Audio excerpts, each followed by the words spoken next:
Aló, muy buenos días. Otra vez más estamos aquí para proseguir el trabajo de la predicación de temas muy importantes que necesitamos relacionarlos cada día y entenderlos mejor, como cuando uno puede leer algo tan simple.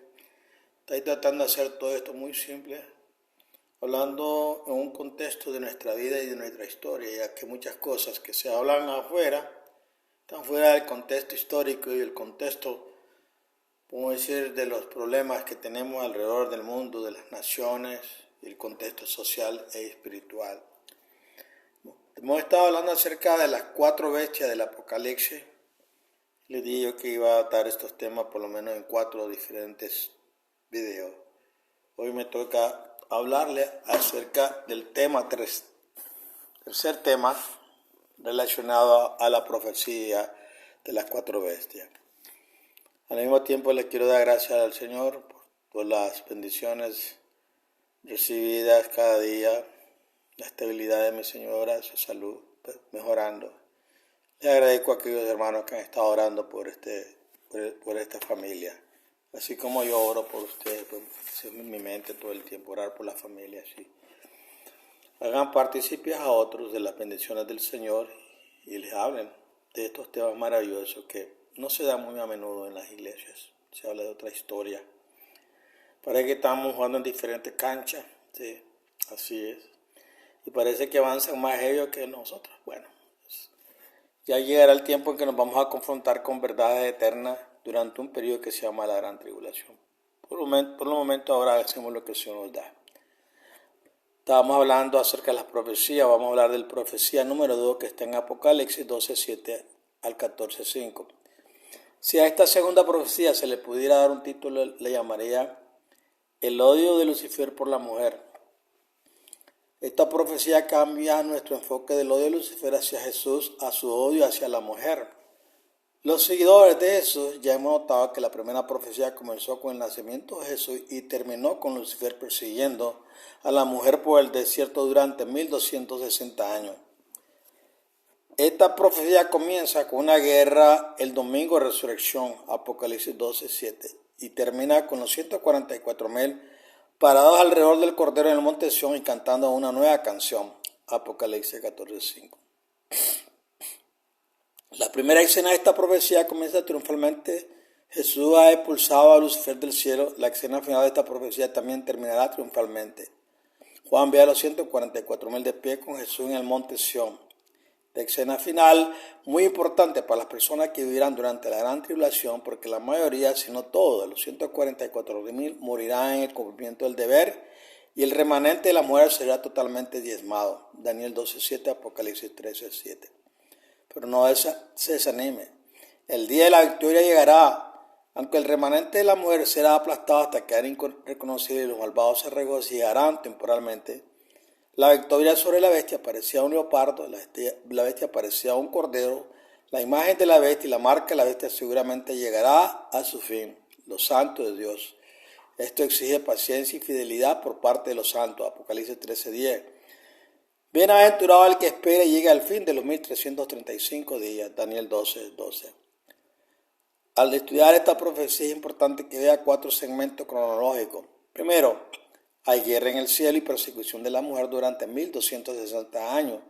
En segundo lugar, la bestia parecía un leopardo surge del mar.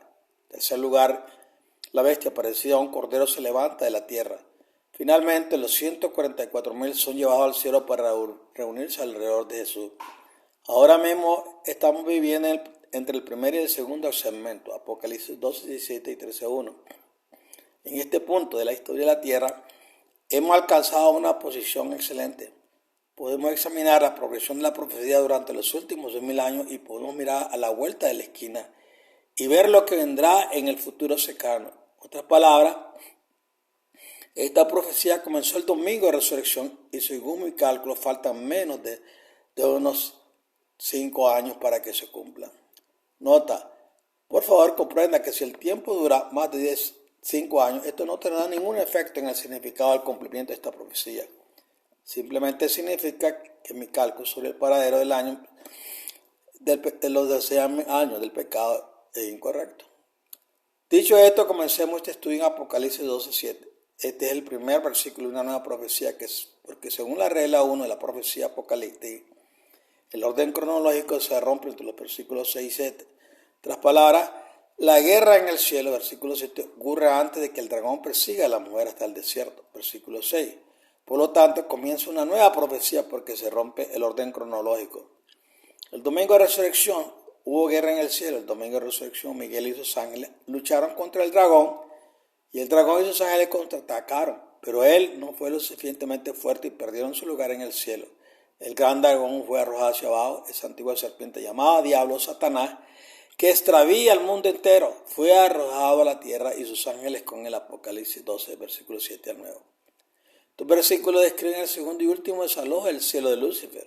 Este desalojo tuvo lugar el domingo de resurrección. Debido a que cada guerra tiene una historia de conflicto, tenemos que comenzar desde el principio de esta historia para comprender la guerra que tuvo lugar el domingo de resurrección. Cuando el Padre expulsó a Lucifer del cielo por primera vez, Isaías 14, 2 al 17, Ezequiel 28, 12, 19, el Padre no rompió por completo las relaciones con el diablo y sus ángeles. Aunque a Lucifer no se le permitió vivir en el cielo, el Eterno sí le permitió asistir a reuniones específicas en el cielo. Job 1. El Eterno continuó tratando a Lucifer con sumo respeto y bondad porque no hay odio, maldad o temor en el corazón del Todopoderoso. Recuerda, el Todopoderoso ama a sus enemigos tanto como ama a sus amigos y nos ordena que hagamos lo mismo. Lucas 6, versículo 27 al 36. Después de que Lucifer llevó a Eva y luego a Adán al pecado, el Eterno coronó a Lucifer como el príncipe de este mundo, Juan 12:31. Como príncipe de este mundo, el Padre permitió que Lucifer se uniera a príncipe de otro mundo cuando se convocaban reuniones administrativas en el cielo. En estas reuniones parece que los ángeles discutían asuntos relacionados con el gobierno del universo. Job 1:6. Esta información es pertinente por dos razones. Primero, como príncipe de este mundo, el diablo se le concedía entrada a la presencia del Eterno siempre que se celebraban reuniones administrativas. En segundo lugar, cuando Jesús murió en la cruz y derramó su propia sangre, Jesús pagó un gran precio para redimir y poseer la tierra. Cuando Jesús ascendió al cielo el domingo de resurrección, inmediatamente procedió a quitarle el puesto a Lucifer, por muy testarudo y rebelde que sea. El príncipe de este mundo se negó a reconocer el pago de la redención de Cristo y estalló la guerra en el cielo entre Cristo y Satanás por segunda vez. Quizás recuerdes que Lucifer tentó a Jesús en el desierto. El diablo prometió darle al mundo a Jesús si Jesús se inclinaba y lo adoraba. Lucas 4, 7, 8. Pero Jesús sabía adorar a cualquier otra persona que no sea el Eterno es una blasfemia. Y la oferta de Lucifer era una mentira porque el diablo no tenía intención de entregar el mundo a Jesús. Todo en el universo pertenece al Padre y Jesús sabía que el Padre le daría este mundo si cumplía fielmente el plan de salvación. El Padre destronó a Lucifer como príncipe de este mundo cuando le entregó el mundo a Jesús el domingo de resurrección, pero esta transacción ya llevó nuevamente a la guerra en el cielo. Salmo 2, 7, 8, 24, 7, Juan 17, 6. La Biblia indica que la guerra descrita en Apocalipsis 12, 7 y 9 ocurrió el domingo de resurrección, 9 de abril 30 después de Cristo. Muchos cristianos piensan erróneamente que esta guerra ocurrió antes de que Adán y Eva pecaran. Pero según la Escritura, esto no es posible. He aquí por qué. Cuando Jesús expulsó a Lucifer del cielo, se escuchó una poderosa declaración en toda la corte celestial. Entonces yo, Juan, oí una gran voz en el cielo que decía: ahora, es decir, en este momento, ha venido la salvación, el poder y el poder reino de nuestro poderoso y la autoridad de Jesucristo. Apocalipsis 12:10. Ver también Mateo 28:18. Usando sus poderes de comandante en jefe como el arcángel Miguel, Jesús y sus ángeles expulsaron a Lucifer y sus ángeles de la corte del cielo, y un Jesús victorioso asumió como representante de la tierra en la corte del cielo. A Jesús se le dio este honor sobre la base de su perfecta redención para deleite de los santos ángeles. Luego el versículo continúa mientras un ángel proclamaba: porque el acusador de nuestros hermanos, que los acusa delante de nuestro Padre, día y noche ha sido derribado. Apocalipsis 12:10. Considere la última oración nuevamente. A Lucifer se le llama acusador de nuestros hermanos. Los ángeles nos llaman sus hermanos. Piensa sobre esto. Si esta guerra hubiera ocurrido antes de que Adán llegara a pecar, entonces los pecadores no habrían existido y Lucifer no habría nadie a quien acusar. Las acusaciones de Lucifer comenzaron después de que Adán y Eva pecaron. Lucifer se burló del Eterno con acusaciones de vez en cuando de que el gobierno del Eterno era injusto porque concedía gracia y perdón a los seres humanos y no a los ángeles. Esta acusación era infundada porque el Eterno esperó pacientemente a que los ángeles se arrepintieran, pero no lo hicieron. 2 veces en la Biblia Lucifer es arrepentido por promover argumentos infundados. Vea Zacarías 3:2 y Judas 1:9. Apocalipsis 12:10 es una declaración puntual.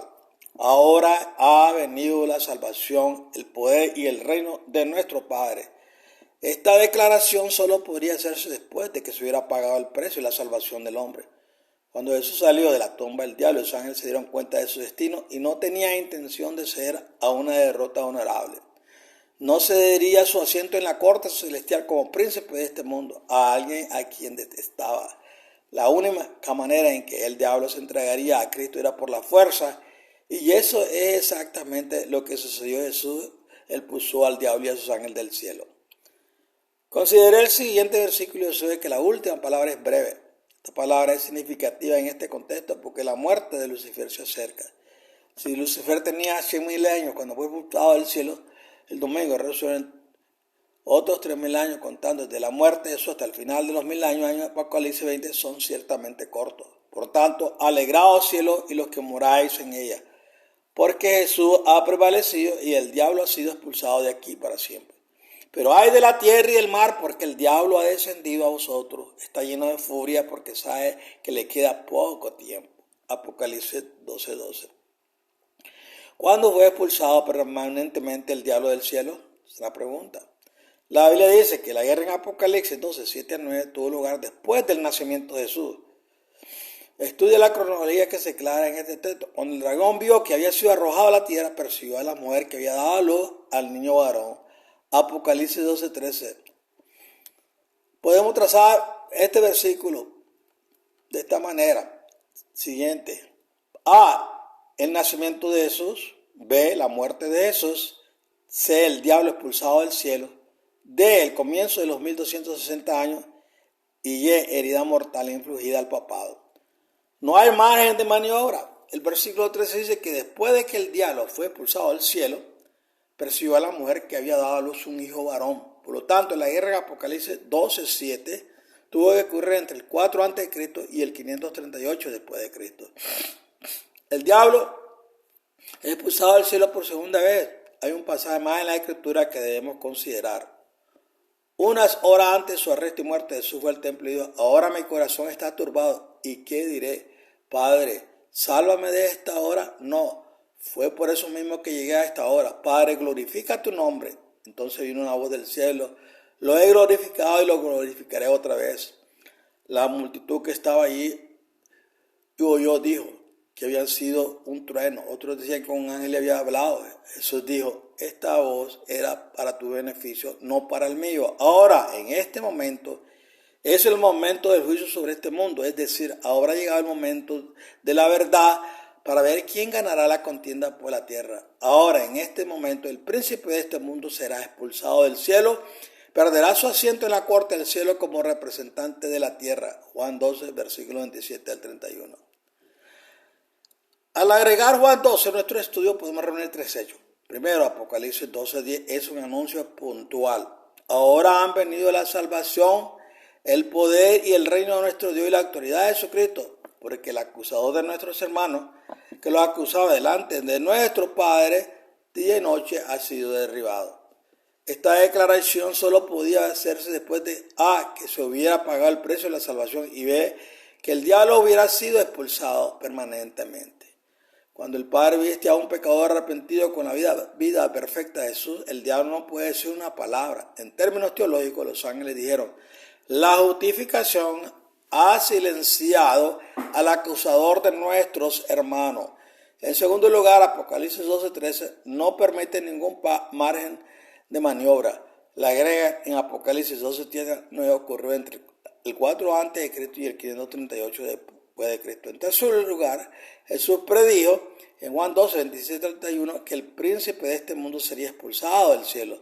Al juntar estos tres hechos, el siguiente pasaje tiene perfecto sentido. En esto, ella, María, se volvió y vio a Jesús parado allí, pero no se dio cuenta de que era Jesús. Mujer, dijo, ¿por qué llora? ¿A quién busca? Pensando que era el jardinero, dijo, Señor, si se lo ha llevado, dígame dónde lo ha puesto y lo recogeré. Jesús le dijo, en tono familiar, María.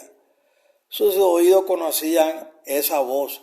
Ella se volvió hacia él y gritó en arameo, Raboni, que significa mi maestro. Jesús dijo, no me retenga porque aún no he vuelto al Padre. En cambio vi a mis hermanos y dile, vuelvo a mi Padre y a vuestro Padre, a mi Todopoderoso y a vuestro Todopoderoso. Juan 20, 14 al 17.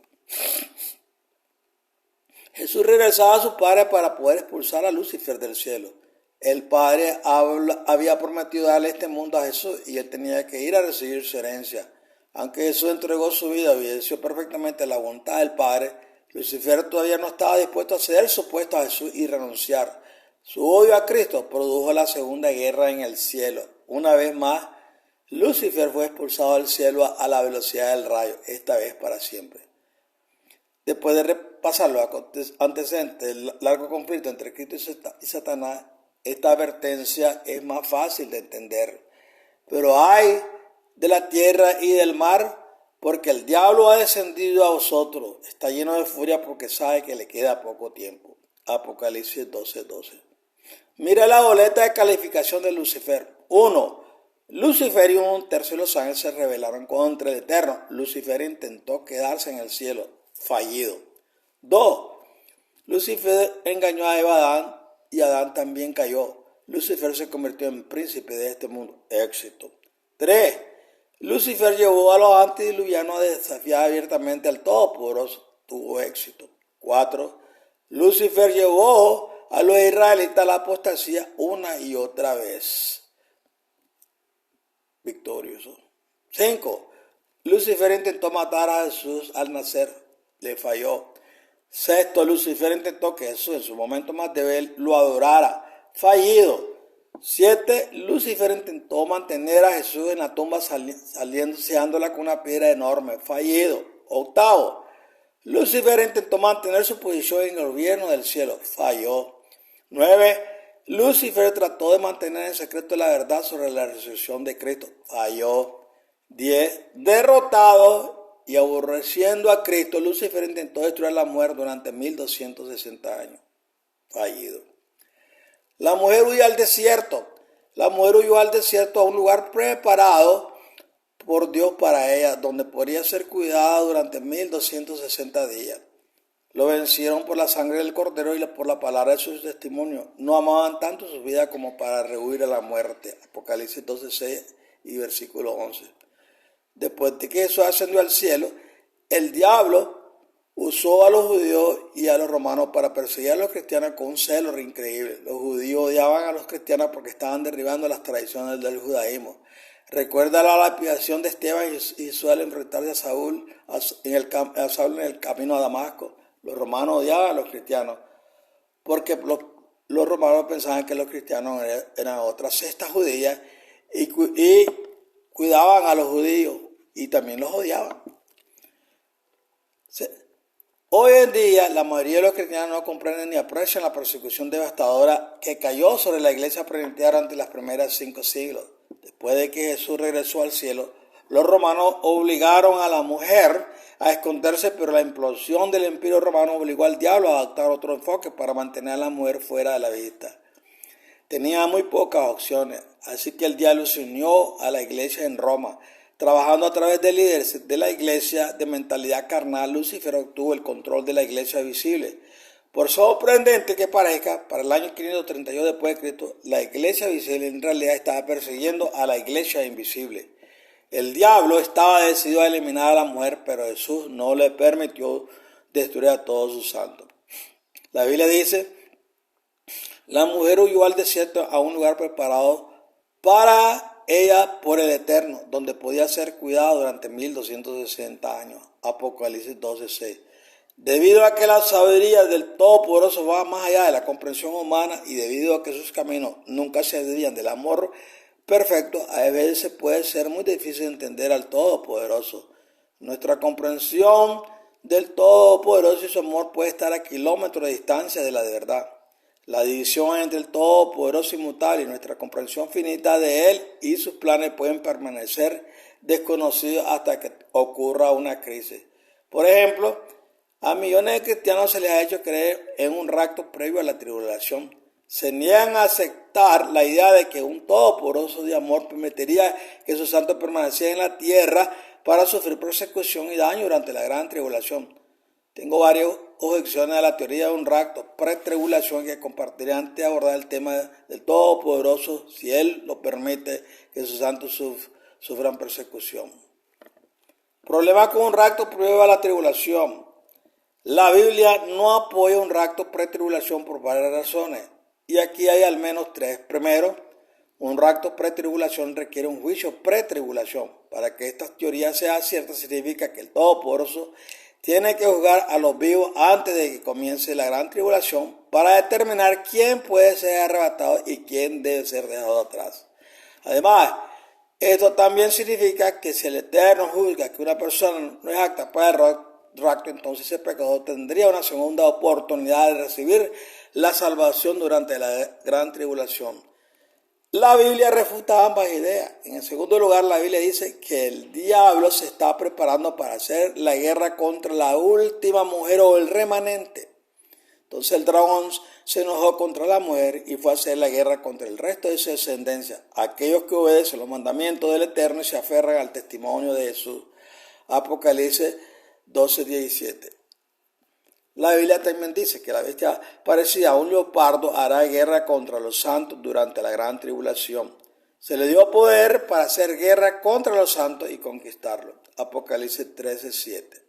Como puede el diablo y la bestia pareció un leopardo hacer la guerra contra el remanente de la mujer, los santos, si están en el cielo. En tercer lugar, la historia bíblica y la historia secular afirman que el pueblo del Eterno ha sufrido persecución y años desde que comenzó el pecado. Hebreo 11. Abel fue asesinado porque obedeció al Señor. Hebreo 11:4. 9 de los 12 apóstoles fueron martirizados por su fe. Jesús fue golpeado y asesinado y les dijo a sus discípulos: acordaos de las palabras que os hablé. Ningún siervo es mayor que su Señor. Si a mí me persiguieron, también a vosotros os perseguirán. Os echarán de la sinagoga. Es más bien a la hora en que cualquiera que os mate pensará que está ofreciendo un servicio al Todopoderoso. Juan 15, versículo 20, capítulo 16, versículo 2. El concepto del rapto parece incongruente cuando sabemos que el Eterno deliberadamente entregó a la mujer, a los santos, a la Iglesia Católica Romana para 1200 años de persecución. Considere esto: Él, el cuerno pequeño de la Iglesia Católica Romana, hablará contra el Altísimo y oprimirá a sus santos y tratará de cambiar los tiempos establecidos y las leyes. Los santos les serán entregados por un tiempo y medio tiempo. Daniel 7:25. ¿Quién entregó a los santos al poder del cuerno pequeño sino al Todopoderoso? El Todopoderoso protegió a la mujer de la extinción, no de la persecución. Más de 50 millones de cristianos murieron por su fe durante la Edad Media. Si el Eterno permitió que la mujer sufriera persecución durante 1200 años, no hay razón para que el resto de la mujer deba ser protegida de la persecución durante la gran tribulación. Apocalipsis 13:5-7. Podría seguir sobre las deficiencias de la doctrina del rapto, pero debes entender este punto. El Eterno no le ve la persecución como algo horrible porque su gracia es más que suficiente para cada desafío que sus niños pueden enfrentar a sus hijos. Corporativamente hablando, creo que la persecución tiene un beneficio muy valioso para el pueblo del Todopoderoso. ¿Por qué el Todopoderoso lo permitiría? Por favor, considere las siguientes tres declaraciones y tenga en cuenta que el trato del Todopoderoso hacia la mujer durante la Edad Media y la gran tribulación es consistente con su carácter inmutable de amor. Tenga en cuenta que su sabiduría va más allá de la comprensión. La persecución por causa de Cristo purifica nuestra devoción al Eterno. Cuando las personas son perseguidas por hacer humildemente la voluntad del Padre, no sienten amargura ni ira hacia sus depravadores, porque aceptan por fe que es la voluntad del Eterno que paguen el precio que exige su verdad. Cuando nos enfrentamos a la persecución por causa del Cristo, la importancia de la palabra de Dios se vuelve primordial. Los fuegos de la persecución separan a los llenos de fe, el oro, de los incrédulos, la escoria. Cuando comience la gran tribulación, todos, incluidos los cristianos que obedezcan al mensaje del primer ángel, pronto enfrentarán persecución. La exigencia de nuestro Creador de adorarle en sus sábados se opondrá directamente. La exigencia será dirigida hacia Babilonia y ellos se opondrán de una manera mala. Muchos cristianos descubrirán de repente que realmente no tienen fe en Cristo. Gritarán: oh Padre Celestial, ¿cómo pudiste permitir que esto me pasara a mí? Hay una gran diferencia entre la sumisión al Evangelio y la admisión de que el Evangelio es verdadero. Eso es lo que sucede en la actualidad. Muchos no se someten al Evangelio y creen, eso admiten pues, pero no pueden permitir cosas que les puedan pasar a ellos como la voluntad del Señor. La experiencia de Pedro está registrada en la Biblia porque refleja perfectamente la diferencia entre admisión y sumisión. En el huerto de Getsemaní, Pedro se mostró audaz, dispuesto a morir por su Jesús. Cuando la turba se apresuró al jardín para imponer las manos a Jesús, Pedro sacó su cuchillo de pescador y se produjo una breve pelea. Logró cortarle la oreja derecha a Malco, el sirviente del sumo sacerdote. Juan 18:10. 6 horas más tarde, en el tribunal de Pilato, este mismo Pedro valiente negó siquiera conocer a Jesús. Pedro no lo sabía, pero no tenía fe en el Todopoderoso. Pedro admitió que Jesús era el Mesías, Mateo 16:16. Pedro esperaba que Jesús estableciera su reino en la tierra, Mateo 20:21 al 28. Pedro admitió que amaba a Jesús, pero Pedro declaró: aunque tenga que morir contigo, nunca te repudiaré. Y todos los demás discípulos dijeron lo mismo, Mateo 26:35.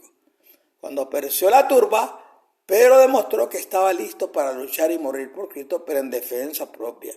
Cuando Pedro vio que Jesús no iba a defenderse ni vencer a sus enemigos, negó conocer a Jesús porque no estaba preparado para compartir la condenación y la muerte de Cristo.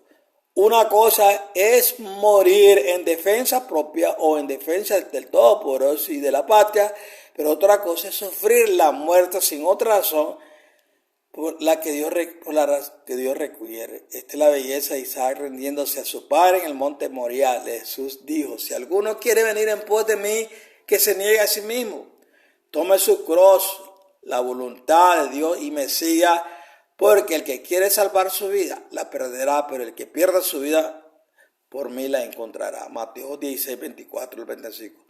Cuando el gallo cantó por tercera vez, Pedro tuvo una epifanía. Cuando vio a Jesús sometiéndose humildemente a un trato humano, comenzó a comprender el significado de sumisión a la voluntad de Todopoderoso. En ese momento, el conocimiento mental de Pedro se trasladó a su corazón. Se avergonzó de sí mismo y lloró amargamente. Pedro se dio cuenta por primera vez de que era la voluntad del Todopoderoso que Jesús muriera. Cuando Pedro descubrió que la fe del Eterno significa sumisión total a la voluntad del Todopoderoso, Pedro se transformó y se entregó a la voluntad del Todopoderoso ese día. La persecución purifica el alma de los perseguidos y muchas veces cambia el corazón de quienes observan tal sumisión. La persecución nos refina, deja a un lado nuestro yo y hace que la voluntad del Eterno sea central en nuestra vida. El Señor dijo: este tercero lo meteré en el fuego de persecución, lo refinaré como a la plata y los probaré como al oro. Invocarán mi nombre y yo les responderé, diré: ellos son mi pueblo. Y ellos dirán: el Señor es nuestro Padre. Zacarías 13:9. La persecución mantuvo pura la fe de la mujer durante 1260 años.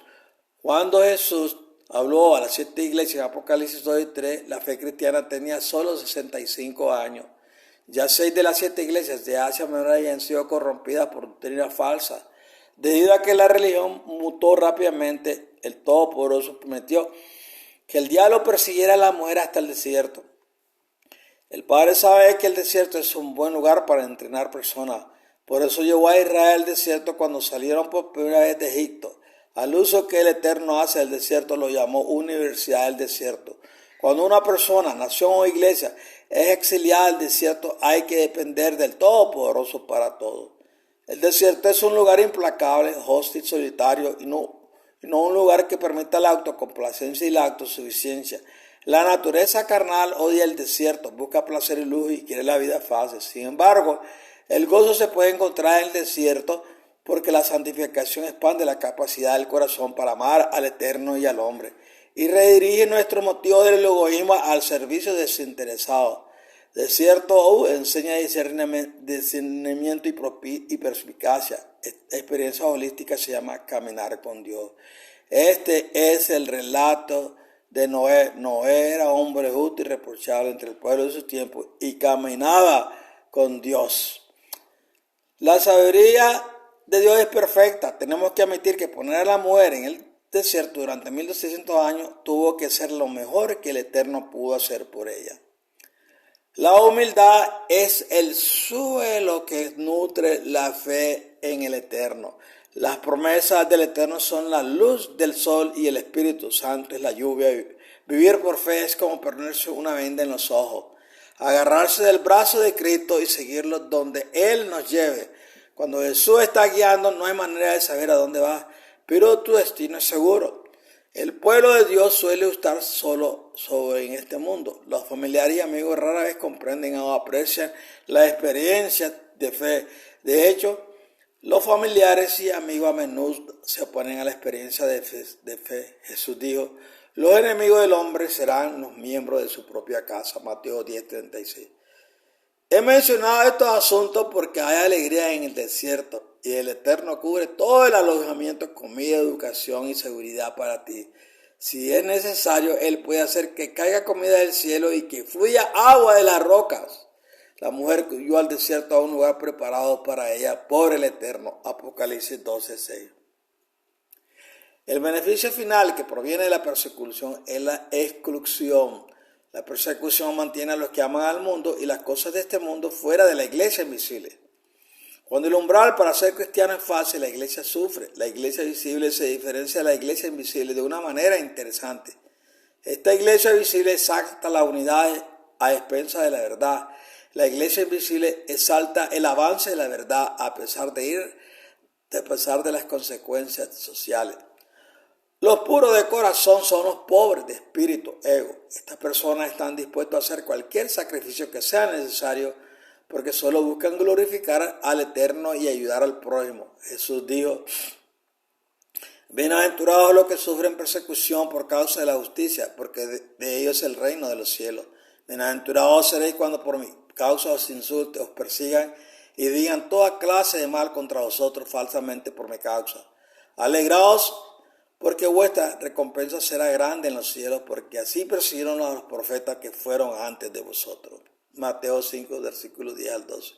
El pueblo del Todopoderoso no les sirve porque quiere evitar el infierno y alcanzar el cielo. La mujer amó a Dios aunque no haya nada más allá de esta vida, porque ha encontrado la paz, la alegría y la gracia sustentadora que proviene de la sumisión total a la voluntad del Todopoderoso. Esta experiencia se llama vencer al mundo.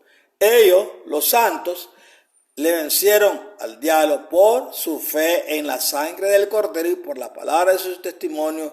No amaban tanto sus vidas como para rehuir la muerte. Apocalipsis 12:11.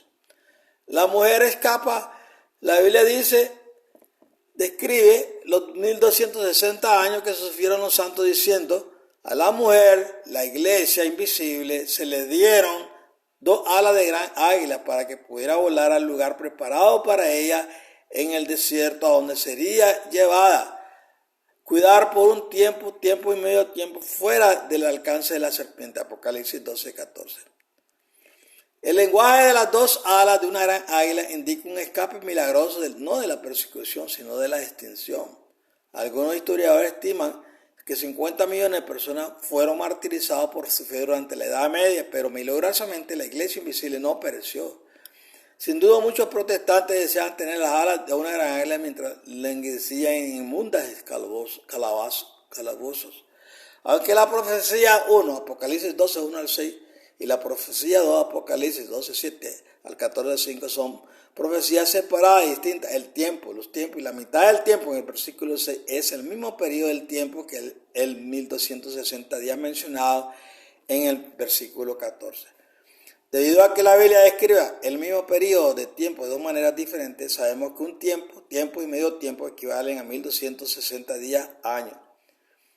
Esta información también prueba que los tiempos y la mitad del tiempo mencionado en Daniel 7:25 equivalen a 1200 años. La Biblia también predijo que el cuerno pequeño perseguiría a los santos durante 1260 días, años, Daniel 7:25, y la historia confirma el cumplimiento de estas profecías. En otras palabras, el periodo de 1260 años, 538 al 1798, pues escrito, se mencionan 3 veces en la Biblia. Los 3 casos deben traducirse usando un día por año porque el calendario del jubileo opera durante este tiempo. Por razones presentadas en el capítulo sobre los 2 testigos, los tiempos y la mitad del tiempo de Daniel 12:7 y los 1260 días concedidos a los 2 testigos en Apocalipsis 11:3 son el mismo periodo de tiempo, los 1335 días dados en Daniel 12:12 representan el tiempo total asignado a la gran tribulación. Debido a que estos periodos de tiempo ocurren después de la expiación del calendario de los jubileos en 1924, estos periodos de tiempo deben considerarse un tiempo literal de 1335 días y no deben traducirse un día por año. Entonces la serpiente arrojó de su boca agua como un río, una inundación, para alcanzar a la mujer y arrastrarla con el torrente. Apocalipsis 12:15. Esta es una contradicción sorprendente. Juan vio al enorme dragón rojo arrojar agua por la boca. Esto es sorprendente porque se creía que los dragones antiguos eran criaturas que escupían fuego. El Eterno nos sorprende con un punto interesante usando una caricatura al revés. Un torrente de agua es una de las fuerzas más destructivas de la naturaleza. Con un peso de poco más de 62 libras por pie cubo, una torrente de agua que viaja a gran velocidad es una fuerza mortal y absolutamente destructiva, pero no aniquiladora. En otras palabras, la vida se reanuda después de una inundación repentina. De hecho, la vegetación suele prosperar después de una inundación. El lenguaje en este versículo indica que el diablo hizo todo lo posible para destruir al pueblo del Eterno durante la Edad Media a través de la legislación. El dragón habló un torrente interminable de ley a través de edictos de la iglesia. El diablo trató de destruir a la mujer con oleada tras oleada de persecución, pero la sangre de los mártires solo alimentó el crecimiento de la iglesia invisible. El diablo, que pronto se dio cuenta de que la persecución perpetua requería oscuridad perpetua, en 1401 el diablo incitó al rey Enrique IV a decretar que cualquiera que produjera una traducción de la Biblia sería quemado en la hoguera. En 1409 el arzobispo Tomás Arundel impuso medidas punitivas a cualquiera que se atreviera a producir cualquier material escrito que se apartara de la Vulgata latina.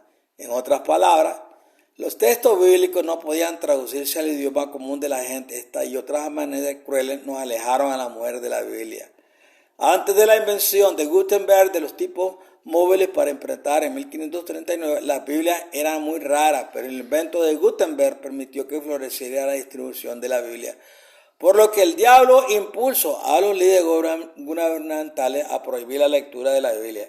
En 1543 el Parlamento de Inglaterra aprobó una ley que prohíba a las mujeres comunes leer la Biblia y la pena era la muerte.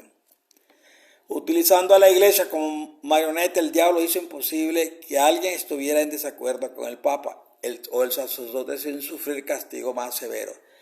El discurso abierto contra la iglesia y sus líderes se consideraba discurso de odio o blasfemia, y los herejes a menudo eran condenados a muerte por el testimonio de un testigo.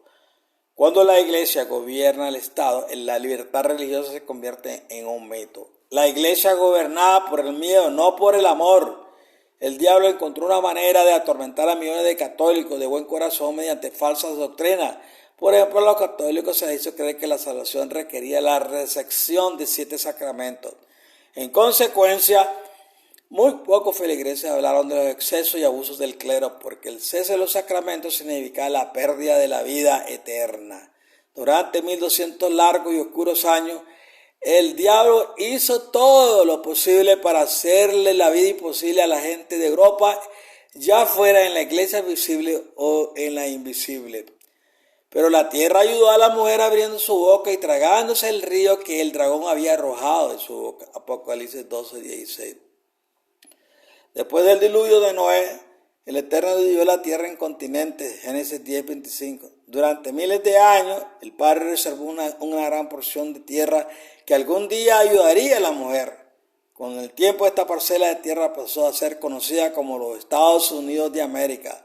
Solo 22 años antes del fin de los 1260 años, en 1798, el Padre levantó una nueva nación en 1776 para servir a sus propósitos. Le dio a esta nación una forma de gobierno que no se parece a nada que el mundo haya visto jamás. Hoy lo llamamos democracia. El Padre no levantó a los Estados Unidos de América para el beneficio exclusivo de sus ciudadanos. Más bien, el Padre estableció los Estados Unidos con un propósito divino. El Padre le dio a los protestantes un lugar donde podían traducir y publicar libremente la Biblia en cientos de idiomas. También les dio a los protestantes vastos recursos y mucha riqueza para que pudieran disfrutar el Evangelio de Jesucristo. Desde 1798 en adelante, Estados Unidos ha producido más misioneros cristianos, ha publicado más Biblia y ha llevado el Evangelio de Jesucristo más lejos que todas las demás naciones de la tierra juntas. Los ciudadanos de esta nación rica han donado más dinero para los misioneros cristianos que todas las demás naciones juntas. Estos esfuerzos cumplieron el plan del Eterno de que la tierra ayudaría a la mujer. Hoy en día aproximadamente el 9% de la población mundial es protestante. Esto es sorprendente teniendo en cuenta que los protestantes en 1798 representaban menos del 0.1% de la población mundial. Este crecimiento fenomenal se produjo porque los inmigrantes llegaron a los Estados Unidos de América en busca de libertad religiosa. Desde este país protestante, el protestantismo se extendió por todo el mundo. Por supuesto, millones de no protestantes también emigraron a este país porque querían vivir en una tierra bendecida con oportunidad y promesa. Los Estados Unidos de América han compartido más riqueza con otras naciones que cualquier otro. La tierra ayudó físicamente a las mujeres y Estados Unidos se convirtió en una poderosa influencia para el Evangelio de Cristo en un corto periodo de tiempo. Desafortunadamente, Estados Unidos se ha alejado de honrar y servir al Todopoderoso como nación. Ya no exalta a nuestro Creador con sus acciones. Los cristianos se entretienen con un comportamiento pecaminoso que constantemente se embellece en la televisión y las películas. Las empresas de Estados Unidos producen más porquería y basura de lo que su población puede digerir. Sus estaciones de radio emiten discursos de odio y música que glorifican las drogas, la inmoralidad sexual y la violencia. De vez en cuando los ciudadanos pueden escuchar a un líder político decir: el Todopoderoso bendiga a Estados Unidos. Pero ¿cómo puede el Todopoderoso bendiga a Estados Unidos cuando hablando corporativamente su comportamiento nacional es un insulto? Estados Unidos se encuentra en un estado de decadencia moral y financiera. Muchos líderes del país, tanto políticos como religiosos, son corruptos. El amor por el dinero y el placer ha desplazado el amor por el Eterno y su palabra. La integridad está desapareciendo. La honestidad y la transparencia en la empresa y el gobierno se está desvaneciendo. La inmoralidad sexual está rampante. El clero se ha vuelto multimillonario y los sacerdotes han abusado sexualmente de miles de niños. Estados Unidos ha ofendido y perdido a muchos de sus amigos internacionales. Ha desperdiciado grandes partes de su riqueza en complacencias egoístas. Y si el Señor no viene pronto, el país caerá, como todas las grandes naciones de la historia. La tierra ayudó a la mujer, pero esa mano amiga se fue y el remanente de la mujer se pregunta cuánto tiempo más tolerará el Todopoderoso este planeta antes de arrojar el incensario. El dragón se prepara para la guerra. Incapaz de destruir a la mujer durante 1260 años, entonces el dragón se enfureció contra la mujer y fue a prepararse para hacer la guerra contra el resto, el remanente de su descendencia, aquellos que obedecen los mandamientos del Eterno y se aferran al testimonio de eso. Este es el último pueblo del Señor en la tierra y lo va a lograr durante ese periodo de 1335 días durante la gran tribulación. Apocalipsis 12, 17. Cuando el papado recibió una herida mortal en 1798, el diablo suspendió la persecución. Aunque había hecho miserable a la mujer durante 1200 años, se dio cuenta de que no podía destruirla. Sin embargo, siendo el diablo que él no se rindió, partió para ocuparse y hacer planes para un asalto final.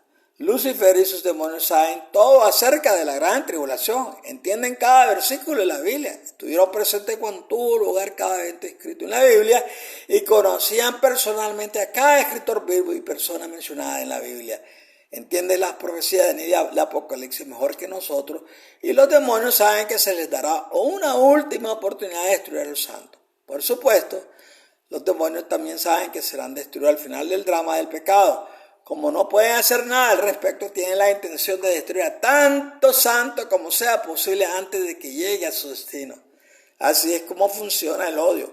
Lucifer sabe que va a morir, así como Jesús sabía que iba a morir. Sus respectivas acciones y actitudes muestran el enorme abismo entre el odio y el amor, entre el egoísmo y el altruismo. El diablo y sus demonios han tenido más de 200 años para prepararse para su guerra final contra la mujer. El escenario está preparado, el mundo está consumido por la idolatría, la codicia, la inmoralidad sexual y la violencia. El diablo ha estudiado cuidadosamente las condiciones mundiales, ha colocado estratégicamente a sus demonios y agentes humanos, personas poseídas por demonios, en los lugares más altos. Está encantado de que aunque cientos de millones de cristianos tienen Biblia, la gran mayoría de ellos prácticamente ignoran su inminente emboscada. El diablo mantiene esta información oculta a la vista de varias maneras. Los prejuicios y la apatía funcionan muy bien. Cuando alguien dice que Jesús vendrá pronto, los cristianos suelen responder: nadie sabe el día y la hora del regreso de Cristo. Vaya, la gente ha estado diciendo lobo, lobo durante 2000 años. Cualquiera que hable del inminente regreso de Jesús no hace más que gritar lobo, lobo. Los pastores suelen estar de acuerdo. Muchas iglesias desalientan o incluso prohíben la discusión de las nuevas ideas sobre la profecía bíblica porque la consideran potencialmente divisiva. Demasiadas iglesias están más preocupadas por la unidad que por la verdad. Piensan que es mucho mejor estar unidos en el error que divididos en cuanto a la verdad. La Biblia ha sido puesta bajo llave. No se le permite hablar por sí mismo. A los cristianos se les dice que la Biblia es demasiado complicada para entender por sí sola y que debe dejarse que los eruditos lo descifren. Los teólogos, los pastorcitos que hay ahorita diseminados por estos lugares. ¿Cómo puede la Biblia enseñar a los cristianos verdades que no conocen y no quieren oír? Si limitamos lo que la Biblia puede decir, ¿cómo puede decir algo nuevo y relevante? Consideren el siguiente texto y observen especialmente la última mitad de la oración. Entonces, el dragón se enfureció contra la mujer, la iglesia invisible, y fue a hacer la guerra contra el resto, el último, el remanente de su descendencia. Aquellos que obedecen los mandamientos del Eterno y se aferran al testimonio de Jesús. Gloria a su santo nombre. Apocalipsis 12, 17. Durante la gran tribulación, la iglesia invisible se volverá muy visible. El resto de la mujer se identificará por dos rasgos clave. Los santos obedecerán a los mandamientos del Eterno. Los dos mandamientos más importantes son estos: amar al Señor con todo tu corazón, mente y alma, y a tu prójimo como a ti mismo. Mateo 22, 37, 40.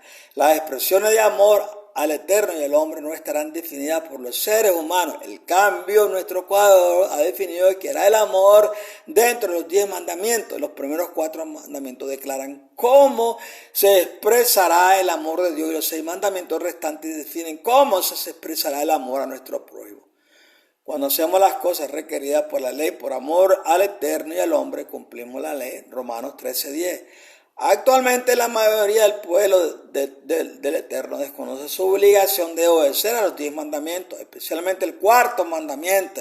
Esto cambiará cuando 144,000 profetas del Señor proclamen: adorad al que crió los cielos, la tierra, el mar y la fuente de las aguas, y honrad su santo día de reposo. La gente pensará que los siervos del Todopoderoso son fanáticos, pero cuando Babilonia forme e implemente leyes que exijan la observancia de los días santos, el problema se volverá santo y la pregunta será: ¿qué día declara el Eterno sagrado? Los 144,000 abordarán con valentía esta pregunta, y la importancia del sábado del Eterno será ampliamente conocida. La palabra de Dios establece claramente que su pueblo obedecerá los 10 mandamientos porque ama al Eterno y al hombre. El cuarto mandamiento declara que el sábado, séptimo día de la semana, es el día santo del Eterno. Este mandamiento se convertirá en un tema inflamatorio durante la gran tribulación, porque Babilonia desafiará y se opondrá al cuarto mandamiento. En los países donde el catolicismo y el protestantismo son mayoría, se aplicarán leyes que exalten el carácter sagrado del domingo. En los países donde el Islam es mayoritario, se aplicarán leyes que exalten el carácter sagrado del viernes. En Israel se aplicarán leyes que exalten el carácter sagrado del sábado. Las leyes de Babilonia harán que el remanente de la mujer se destaque como árboles de hoja perenne en un bosque cubierto de nieve. Nota, los 144,000 comenzarán su ministerio proclamando: temed a Dios y dale gloria, porque ha llegado la hora de su juicio. Adorad al que hizo los cielos, la tierra, el mar y los manantiales de agua. Apocalipsis 14:7.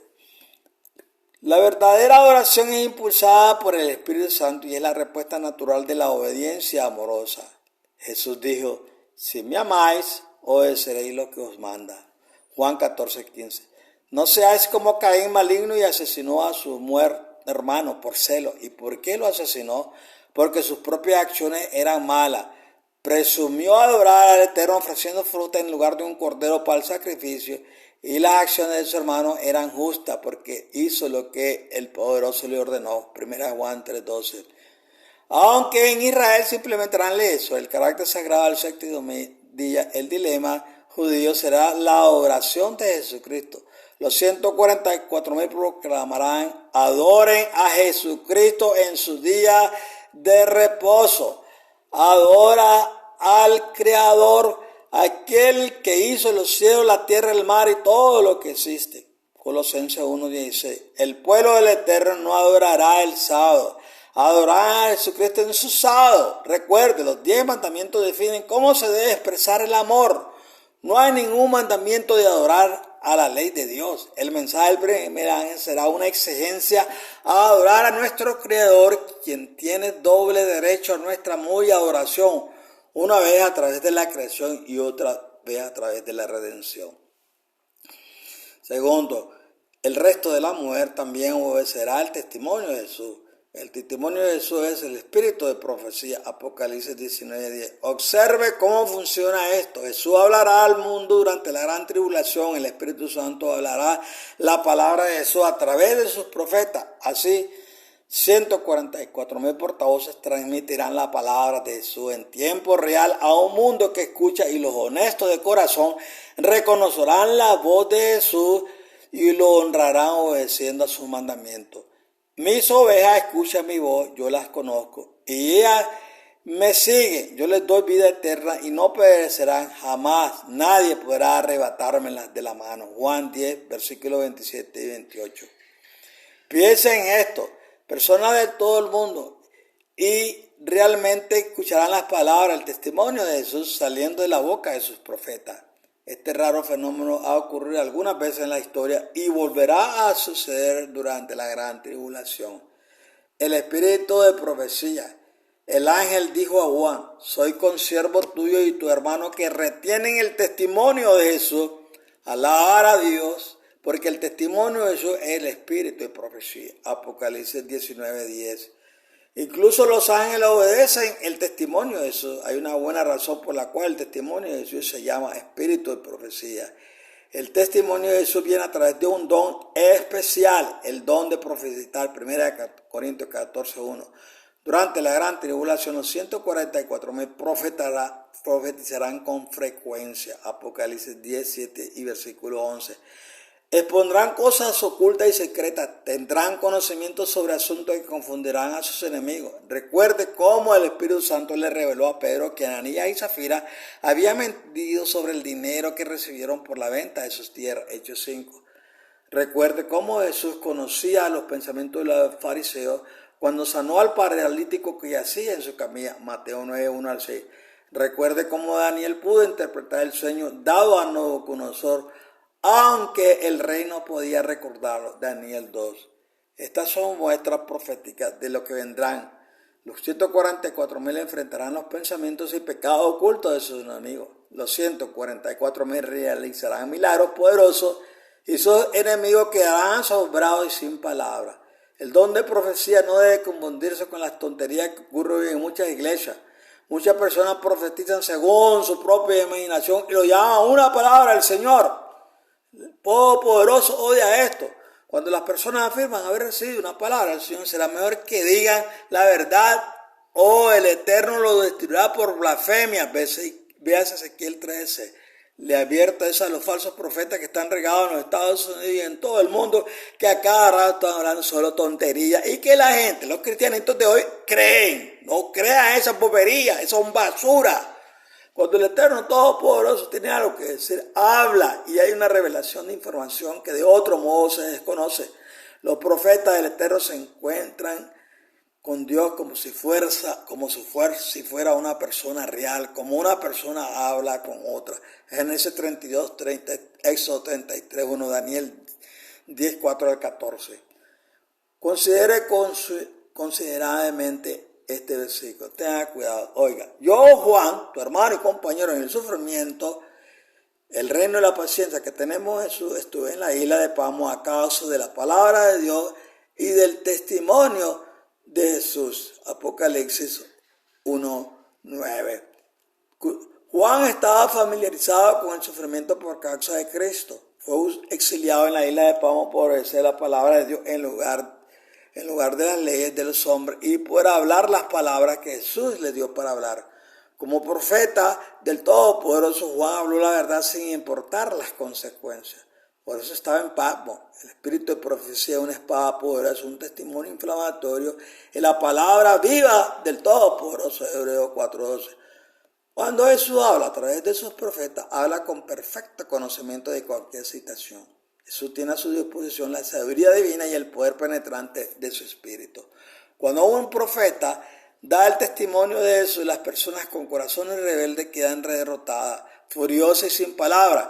En muchas cosas o ocasiones Jesús silenció a su oponente en la tierra con la sabiduría divina y la capacidad de leer sus pensamientos. Lucas 9:47.